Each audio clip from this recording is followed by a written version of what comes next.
हाय दोस्तों, मेरा नाम मोहित है और आप देख रहे हैं मेरा चैनल मोहित डी कोड्स। तो अब हम बात करेंगे रिएक्ट कॉन्टेक्स्ट एपीआई की। रिएक्ट कॉन्टेक्स्ट एपीआई जो है ना, एक स्टेट मैनेजमेंट पावरफुल फीचर है रिएक्ट के अंदर, जो रिएक्ट प्रोवाइड कराता है। जैसे कि एक रिडक्स की स्टेट मैनेजमेंट लाइब्रेरी है, वो बाहर से इंपोर्ट करके रिएक्ट के अंदर यूज करनी पड़ती है। इसमें रिएक्ट ने अपना इनबिल्ट फीचर निकाला हुआ है स्टेट मैनेजमेंट करने के लिए। मैं आपको स्टेट मैनेजमेंट सिखाता हूँ किस हिसाब से होती है। फॉर एग्जाम्पल, अब आपको कोई डेटा भेजना है अपने इस कंपोनेंट से इस चाइल्ड कंपोनेंट्स के लिए, तो आप क्या करोगे, पहले इस डेटा को, जो भी स्टेट में आपका डेटा है, उसको प्रॉप्स के थ्रू इधर भेजोगे इस चिल्ड्रन को, इस चिल्ड्रन से इधर चिल्ड्रन को भेजोगे। मान लो एन नंबर ऑफ चिल्ड्रन है, 50 चिल्ड्रन है, तो 50 चिल्ड्रन एक के बाद एक दूसरे को, दूसरे के तीसरे से तीसरे, चौथे से जो भी इसके डिपेंडेंट चिल्ड्रन होगा उसके थ्रू आप पास करोगे। इससे क्या हुआ, मतलब मान लो कोई हैवी डेटा है, तो हैवी डेटा पास करने के लिए आपको 10 लेवल नीचे जाना पड़ेगा, तो इससे आपकी परफॉर्मेंस जो है एप्लीकेशन की गिर जाएगी। स्टेट मैनेजमेंट टूल जो होता है आपकी परफॉर्मेंस बचाने के लिए भी काम आता है। और जैसे कि कॉन्टेक्स्ट एपीआई डेटा क्या है, कॉन्टेक्स्ट एपीआई ये है, आपने इधर कोई डेटा लिखा तो इसके जो बीच के जो चिल्ड्रन है, इनको इस डेटा से कोई मतलब नहीं है।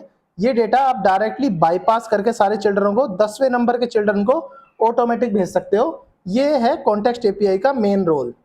अब इसका एक रियल लाइफ एग्जांपल मैं बताता हूँ। जैसे कि आप लॉगिन पेज बनाते हो, तो आप किसी भी पेज से लॉगिन कर सकते हो। तो सिंपल उस लॉगिन को आप कहीं भी यूज करो, किसी भी पेज से यूज करो, आपकी लॉगिन अपने मेन कंपोनेंट में जाके हो जाएगी। तो यूजर नेम और पासवर्ड जो है कॉन्टेक्स्ट एपीआई से मैनेज हो जाते हैं। ऐसे ही कार्ट डेटा, कभी आप शॉपिंग करते हो तो कार्ट में जो डालते हो सारे आइटम, अलग अलग पेज से उठाते हो, कार्ट में डाल देते हो वो स्टेट के सारे आइटम, वो जो है वो स्टेट मैनेजमेंट टूल के थ्रू ही होता है। तो या तो कॉन्टेक्स्ट एपीआई के थ्रू होता है या रिडक्स के थ्रू होता है। ऐसे मल्टीपल स्टेट मैनेजमेंट टूल और भी हैं जो हम धीरे धीरे हम पढ़ेंगे। जो मेन टूल है वो रिडक्स को हम डिटेल में पढ़ेंगे। पर कॉन्टेक्स्ट एपीआई, अगर आपका थोड़ा बहुत छोटा प्रोजेक्ट है, ज्यादा लार्ज नंबर ऑफ बड़ा प्रोजेक्ट नहीं है, तो context API is the best option. जरूरी नहीं है आप रिडक्स को ही यूज करो छोटे प्रोजेक्ट में भी। ये तो रही थ्योरेटिकल बात। अब मैं दिखाता हूँ आपको आज हम किस तरह से, मैं समझाऊंगा आपको ये कैसे कैसे काम करता है। ये मैंने ऑलरेडी एक एप्लीकेशन बना रखी है। देखो, इसमें एक ऐप, एक कंपोनेंट ये, दूसरा ये, तीसरा ये, चौथा ये। तो चौथे कंपोनेंट के अंदर मैं स्टेट जो यूज कर रहा हूँ वो मेरे को पहला कंपोनेंट भेज रहा है। जैसे कि मैं अपडेट करता हूँ तो मोहित कुमार की जगह मोहित कुमार हो जाता है। तो ये मोहित जो है मुझे यहाँ से मिली है, और सेट स्टेट मैंने अब यहाँ से यूज करी है। तो मतलब स्टेट, ये तीन जो दो लेयर थी ये बाईपास हो गई हैं, इनको इससे कोई लेना देना नहीं है। हम डायरेक्टली कम्युनिकेट कर रहे हैं एक कंपोनेंट से दूसरे कंपोनेंट में। तो इस तरह का कोई स्ट्रक्चर मैं आपको बना के सिखाऊंगा, जिससे आपको इजीली पता चल जाएगा कॉन्टेक्स्ट एपीआई होती क्या है, कैसे डेटा को अपडेट करते हैं with the help of context API. Last में इस वीडियो के पिन कमेंट में मैं आपको इंटरव्यू क्वेश्चन भी प्रोवाइड करा दूंगा, जो भी कॉन्टेक्स्ट एपीआई से रिलेटेड या स्टेट मैनेजमेंट से रिलेटेड जो भी बनता है वो आपको मैं पिन कमेंट में आपको प्रोवाइड करा दूंगा। कोडिंग से पहले हमें कॉन्टेक्स्ट एपीआई के कुछ कंपोनेंट के बारे में जान लेना चाहिए, जिससे आपको इजीली अंडरस्टैंड होगा कोड कैसे आपका वर्क कर रहा है, जो भी मैंने दिखाया है। तो इसमें देखिए, जो कॉन्टेक्स्ट एपीआई होते हैं ना, उसके 3 कंपोनेंट होते हैं। पहला कंपोनेंट क्रिएट कॉन्टेक्स्ट क्या होता है, ये इनिशियलाइज करता है जो भी आप डेटा भेज रहे हो, जो भी आप स्टेट भेज रहे हो एक कंपोनेंट से दूसरे कंपोनेंट में, मतलब जिस कंपोनेंट में वो स्टेट है इनिशियली, उसको इनिशियलाइज करने के लिए क्रिएट कॉन्टेक्स्ट का यूज करेंगे आप। मैं आपको डिटेल में बताऊंगा कैसे कैसे, आप बस याद रखें। अगर इंटरव्यूअर पॉइंट ऑफ व्यू से पूछता है कितने कंपोनेंट होते हैं कॉन्टेक्स्ट एपीआई का, पहला होता है क्रिएट कॉन्टेक्स्ट, जिसमें इनिशियलाइज करते हैं जो भी आपकी स्टेट होती है, सब कुछ वो यहाँ पे इनिशियलाइज करते हैं। और दूसरा होता है प्रोवाइडर। प्रोवाइडर क्या होता है कि ये प्रोवाइड करता है जो भी आपने स्टेट बनाई है, जो भी आपने डेटा पास करना चाहते हैं एक कंपोनेंट से दूसरे कंपोनेंट, वो ये प्रोवाइड कराता है यहाँ से कि मेरी तरफ से पूरी परमिशन है। और इसको प्रोवाइड कराने के मतलब इसमें वैल्यू प्रोवाइड कराता है, वो डेटा की जितनी भी वैल्यू होती है वो प्रोवाइडर में जाती है, और उस प्रोवाइडर के थ्रू डेटा अपडेट भी हो सकता है। अगर आप सेट स्टेट अगर यूज करते हैं प्रोवाइडर के अंदर, तो वहां से डेटा अपडेट भी कर सकते हो प्रोवाइडर में। प्रोवाइडर 2 चीज के काम आता है, एक वैल्यू पास करने के और डेटा को अपडेट करने के। और एक तो होता है यूज कॉन्टेक्स्ट, ये एक हुक है, जैसे कि यूज लगाया हुआ है इससे पीछे। ये जो होता है इसी को यूज करके आप एक्सेस कर सकते हो जो भी डेटा आपको मिल रहा है। फॉर एग्जांपल, पेरेंट जो है, जो इसका मेन पेरेंट था app.js, वो एक डेटा पास कर रहा है अपने 10वें नंबर ऑफ चिल्ड्रन को। जो 10वां नंबर ऑफ चिल्ड्रन है वो यूज करेगा यूज कॉन्टेक्स्ट, और उसके जो app.js से जो भी डेटा app.js ने हमें यहाँ से प्रोवाइड कराया था उसको एक्सेस कर लेगा इजिली। ये काम होता है यूज कॉन्टेक्स्ट का। इसमें देखो, मैं ऐप को कुछ इस तरह से स्ट्रक्चर करने वाला हूँ। एक एसआरसी है, एसआरसी के अंदर app.js है कि आपका रूट एलिमेंट है। रूट एलिमेंट का मतलब है आपका ये पेरेंट एलिमेंट है।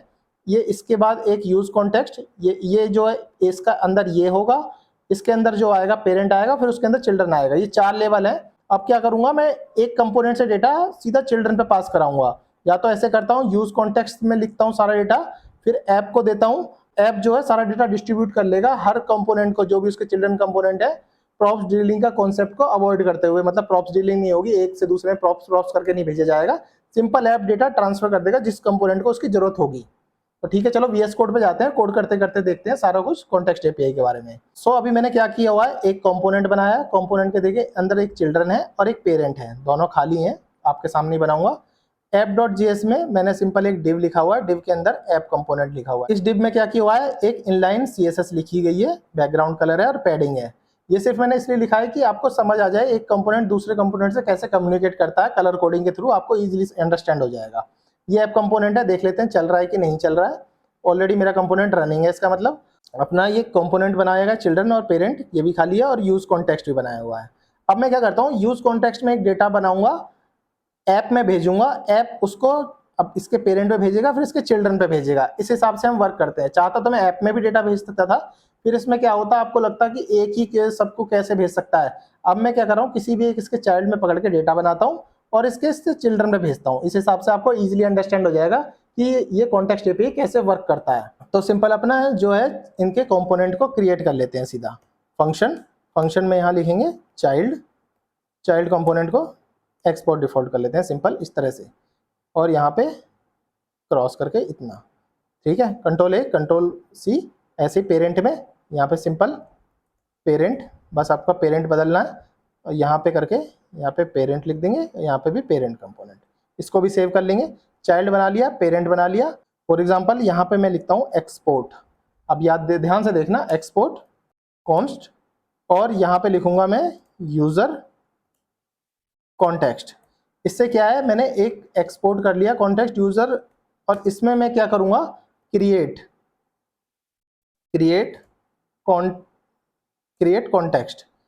कॉन्टेक्स्ट सिंपल इतना कर लेता हूं, और इसको यहाँ ब्रैकेट में बंद कर लिया। अभी मैंने क्या किया, यूज कॉन्टेक्स्ट नाम से एक फंक्शन बनाया, उसमें क्रिएट कॉन्टेक्स्ट ऊपर से रिएक्ट से इंपोर्ट कर लिया।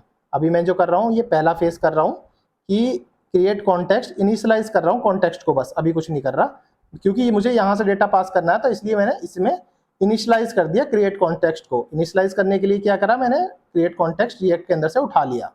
अभी मैं ये समझ लो इनिशियलाइज डेटा कर रहा हूँ यहाँ से। अब क्या करता हूँ, मैं एक फंक्शन और बना लेता हूँ, ये बना लिया एक्सपोर्ट कॉन्स्ट यूजर प्रोवाइडर मैंने इसलिए बनाया है क्योंकि इसकी जो वैल्यू थी यूज कॉन्टेक्स्ट की, मैं इसके अंदर यूज कर सकूँ, इसलिए मैं एक यूजर प्रोवाइडर लेता हूँ। इसके अंदर चलो एक चिल्ड्रन भी रख लेता हूँ, मैं अभी बताऊंगा चिल्ड्रन का क्या रोल है इसके अंदर। इसके अंदर एक स्टेट बना लेते हैं, कॉन्स्ट। स्टेट में कैसे बनाते हैं, यूजर कॉमा सेट यूजर, और इनिशियली इसका नाम रख लेता हूँ मोहित, जैसे मैंने आपको डेमो में दिखाया था, मोहित को चेंज करके मोहित कुमार लिखूंगा। तो यूज स्टेट क्या है, यूज स्टेट को पहले इंपोर्ट करना पड़ेगा ऊपर से, क्योंकि यूज स्टेट एक हुक है। तो ठीक है, इतना आपने कर लिया। अब इसके अंदर क्या करता हूँ, रिटर्न लिखता हूँ।